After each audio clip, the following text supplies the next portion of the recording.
दोस्तों, वक्फ संशोधन एक्ट को लेकर के अभी बड़ी खबर सामने आ रही है। सुप्रीम कोर्ट से आपको मालूम है कि सुप्रीम कोर्ट में इस पूरे मामले को लेकर के सुनवाई होनी थी और लगातार इस पूरे मामले पर यकीनी तौर पर यह बात कही जा सकती है कि पूरे हिंदुस्तान की नज़र थी कि आखिरकार सुप्रीम कोर्ट से क्या फैसला आएगा। लेकिन आपको बता दें, अभी जो खबर सामने आ रही है वो किसी भी तरीके से राहतपूर्ण खबर नहीं है उन लोगों के लिए जिनकी नज़र सुप्रीम कोर्ट पर बस इसलिए थी कि वक्फ संशोधन एक्ट पर रोक लगा दी जाए या फिर इस कानून को ख़त्म कर दिया जाए। आपको बताते चले, संजीव खन्ना ने इस पूरे मामले पर सुनवाई होते ही सबसे पहले ये कह दिया कि अभी जो सरकार ने एफिडेविट दिया है और जो भी डॉक्यूमेंट्स हैं उसको लेकर के चलने में और उसे समझने में, उस पर बात करने में यकीनन थोड़ा वक्त लगेगा और हमारे पास वक्त कम है, क्योंकि आप तमाम लोग जानते हैं कि इस पूरे मामले में जो chief justice of India Sanjeev Khanna हैं, जो अभी मौजूदा वक्त में सुनवाई कर रहे हैं इस मामले को 3 जज के बेंच में, वह मुख्य जज के तौर पर हैं। उनकी जो रिटायरमेंट है वह बहुत करीब है। 13 मई 2025 को वो रिटायर होने वाले हैं।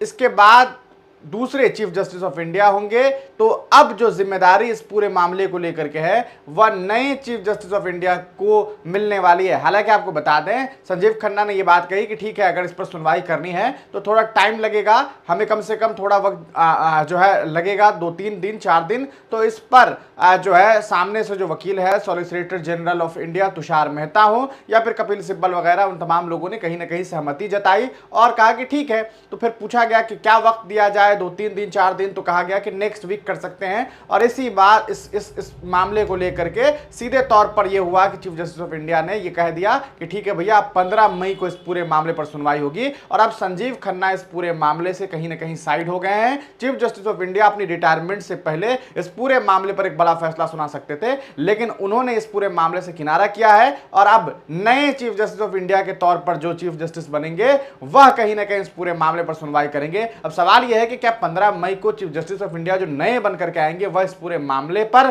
सीधे सुनवाई करेंगे या फिर और वक्त जो है वो धीरे धीरे बढ़ता चला जाएगा, यह तो वक्त बताएगा। बहुत सारे लोग इस पूरे मामले पर तरह तरह की बातें कर रहे हैं, लेकिन सबसे पहले आइए नजर डालते हैं कि आज अदालत में क्या कुछ हुआ है। आपको बता दें, इस पूरे मामले को लेकर के लाइव लॉ ने कुछ जानकारी साझा की है, हम उस आधार पर आपको कुछ खबरें बता देते हैं। Supreme Court to hear today 2 PM petitions, यानी कि आज 2 बजे इस पूरे मामले पर जो है वो सुनवाई होनी थी, challenging the Waqf amendment act 2025, और इस पर सुनवाई हुई। Bench of CJI Sanjiv Khanna, J Sanjay Kumar और JKV विश्वनाथन, ये 3 जजेस के बेंच हैं, एक सीजेआई है, बाकी जस्टिस हैं 2। Indicated in the last hearing that interim orders would be consider today, यानी कि आज जो है वो सीधे तौर पर ये उम्मीद की जा रही थी कि कुछ अंतरिम आदेश आ सकते हैं, अंतरिम ऑर्डर आ सकते हैं, लेकिन ऐसा कुछ नहीं हुआ है। आपको बताते चले, ऐसी कोई भी बात नहीं हुई। पिछले दिनों जो बातें हुई थी उसमें 2 चीजें कि भाई अभी फिलहाल जो है किसी भी नॉन मुस्लिम को जो है वो मेंबर नहीं बनाया जाएगा। दूसरी चीज ये थी कि वक्फ के कानून के इस्तेमाल करते हुए जो मदारिस हैं या ये तमाम चीजें हैं जिसमें जो आपको था कि भाई नोटिफिकेशन वाली जो चीजें थी कि including work by user whether declared by way of notification registration will not be denotified, यानी कि डी नोटिफिकेशन नहीं की जाएगी, इसके बारे में बात हुई थी। लेकिन अब इस पूरे मामले में क्या आज हुआ है यह हम आपको बता दें। कोर्ट असेंबल होता है, बेंच असेंबल होता है और उसके बाद CJI, we have not very deeply gone into the counter affidavit, यानी कि हम काउंटर एफिडेविट को पूरी तरीके से अभी नहीं पढ़ सके, उसके बारे में नहीं देख सके हैं। Yes, you have raised certain points in regards to registration and have given some disputed figures that will require some consideration, यानी कि उसमें थोड़ा सा वक्त लगेगा उसे समझने में, उसे देखने में।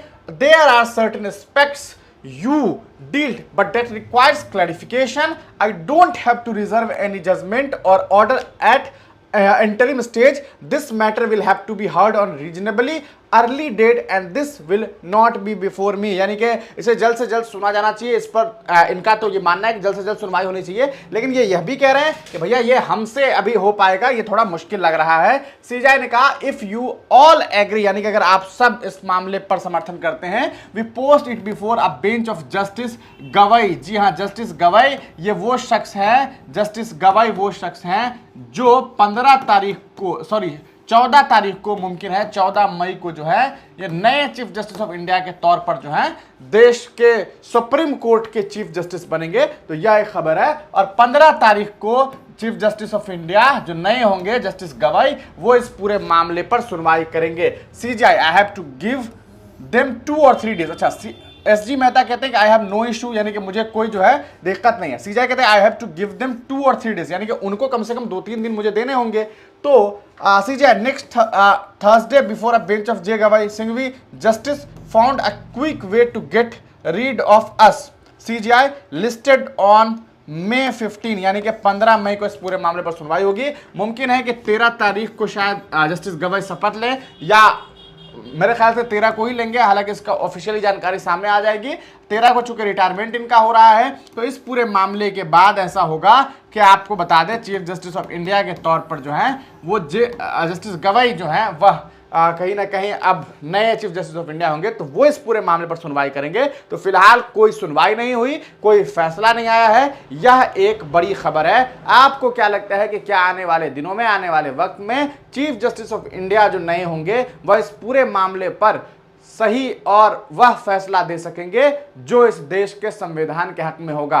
यकीनी तौर पर सुप्रीम कोर्ट का ऑर्डर सर्वोच्च होता है, इसमें कोई शक नहीं है, लेकिन लोगों की उम्मीदें भी कुछ होती है और लोगों की उम्मीदें सीधे तौर पर सुप्रीम कोर्ट पर हैं, सबकी निगाहें सुप्रीम कोर्ट पर है। संजीव खन्ना जी अब इस पूरे मामले से आउट हो चुके हैं, अब इस पूरे मामले में नए चीफ जस्टिस ऑफ इंडिया और आने वाले दिनों में सुनवाई होगी। आपको क्या लगता है कि क्या होने वाला है, क्या होगा? अपनी राय कमेंट सेक्शन में जरूर दीजिएगा। इस पूरे मामले के पीछे क्या आपको समझ आ रहा है वह भी हमें कमेंट सेक्शन में जरूर बताइएगा। बहुत बहुत शुक्रिया, बहुत बहुत धन्यवाद।